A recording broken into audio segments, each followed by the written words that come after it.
శ్రీనివాస్ గారు ఉన్నారో వారి చేత లాస్ట్ ఇయర్ ఇచ్చినటువంటి సర్క్యులర్ ఇది. దీన్ని ఎడిట్ చేసి చీఫ్ మినిస్టర్ ఒక డేట్ మాత్రం మార్చి దాన్ని ట్విట్టర్లో చేయడం ద్వారా విద్యార్థుల్లో కావచ్చు, యువతలో కావచ్చు, చదువుకున్నటువంటి విద్యార్థులందరిలో కూడా ఒక కన్ఫ్యూజన్ నెలకొన్నది.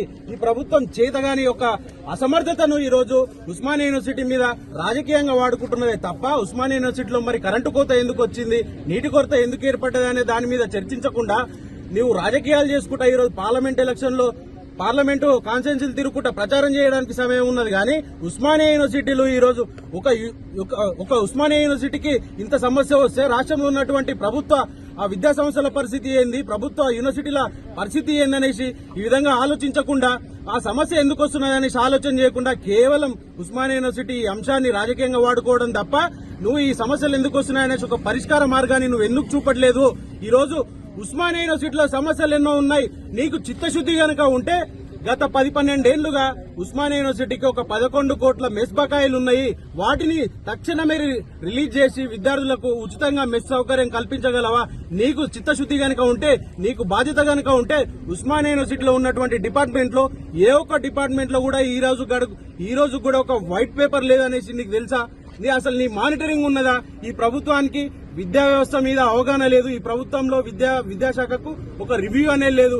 4-5 నెలలు గడుస్తున్నా కూడా విద్యాశాఖకు నువ్వు ఇచ్చినటువంటి ఏ హామీని అమలుపరిచినావు? 4-5 నెలలు ఉన్నప్పటికీ కూడా విద్యాశాఖకు ఈ రాష్ట్రంలో అసలు మంత్రి ఎందుకు లేకుండా పోయిండు? ఈ సమస్యల మీద మేము చెప్పుకోవాల్సి వస్తే ఎవరికి చెప్పుకోవాలి, ఎవరి దగ్గరికి పోవాలి? ఈ ప్రభుత్వంలో పట్టించుకునే నాదుడు లేడు. ఒక సెక్రటరీ ఉండడు, ప్రిన్సిపల్ సెక్రటరీ ఉండడు. ప్రజా దర్బారాన్ని పెట్టి ఆ ప్రగతి భవన్ లో ప్రజా దర్బారాన్ని పెట్టి ఒక మంత్రి కూడా అందుబాటులో ఉండడు. ఏ మంత్రులకు చెప్పుకోవాలి మేము? ఏ విద్యాశాఖ అధికారులకు చెప్పుకోవాలి? ఇక్కడ ఉన్నటువంటి వీసీ దుర్మార్గం చూస్తే అదో రకంగా ఉన్నది. ఇక్కడ ఉన్నటువంటి విద్యార్థులను నిరుపేద విద్యార్థులైనటువంటి గ్రామీణ ప్రాంతాల నుంచి ఉన్నటువంటి నేపథ్యాల ఆ విద్యార్థులు వచ్చి చదువుకోవాలి. ఇక్కడ గ్రూప్స్ ఎగ్జామ్స్ ఉన్నాయి, టెట్ ఎగ్జామ్స్ ఉన్నాయి, నెక్స్ట్ మంత్ ఆ డిఎస్సీ ఎగ్జామ్స్ ఉన్నాయి. ప్రిపేర్ అవుతున్న క్రమంలో దుర్మార్గంగా నిర్దాక్షిణంగా ఇక్కడ నుంచి ఖాళీ చేయించే కుట్ర చేస్తా ఉంటే దీన్ని అడగకుండా నువ్వెందుకు ఖాళీ చేపిస్తున్నావు? అసలు నీకు ఏం ఆర్డర్స్ ఉన్నాయి, నీకు ఏ రైట్స్ ఉన్నాయి అనేసి ఆ పేద విద్యార్థులను ఇబ్బంది పెడుతున్నావు అనేసి ఆయన మీద యాక్షన్ తీసుకోకుండా చీఫ్ వార్డెన్ బలి చేస్తా ఈ రోజు అసలు దొంగలను పక్కకు నెట్టేసి వీళ్ళు రాజకీయ పబ్బం గడుపుతున్నారే తప్ప దీంట్లో భాగంగా ఉస్మానియా యూనివర్సిటీలో పెద్ద ఎత్తున ఆ లేడీస్ హాస్టల్ ముందు కూడా నీళ్లు లేక, కరెంటు లేక 2-3 రోజులు అర్ధరాత్రి వరకు కూడా ధర్నాలు చేస్తే ఆ వీడియోలు కనిపించలేదు. కానీ కేసీఆర్ ఒక ట్వీట్ చేస్తే ఆ ట్వీట్ కు స్పందించి ఉప ముఖ్యమంత్రి దీని మీద రివ్యూ తీసుకుంటాడు. ఆ ట్వీట్ కు సంబంధించి అది ఫేక్ అనేసి ఈ రేవంత్ రెడ్డి ఈ సీఎం దాని మీద అది ఒక ఫేక్ సర్క్యులేషన్ చేస్తా ఉన్నాడు. కాబట్టి ఖచ్చితంగా చెప్తా ఉన్నాం, మా విద్యార్థులు ప్రశ్నించారు, వాళ్ళ మీద కేసులు పెట్టిరు, వాళ్ళని రిమాండ్ చేస్తా ఉన్నారు. కాబట్టి ఈ ముఖ్యమంత్రి కూడా ఖచ్చితంగా తప్పుడు సర్క్యులేషన్ దాన్ని స్ప్రెడ్ చేస్తా ఉన్నాడు కనుక ఖచ్చితంగా ఇప్పుడు ఉస్మానియా యూనివర్సిటీ పోలీస్ స్టేషన్ మేము కంప్లైంట్ ఇస్తాం.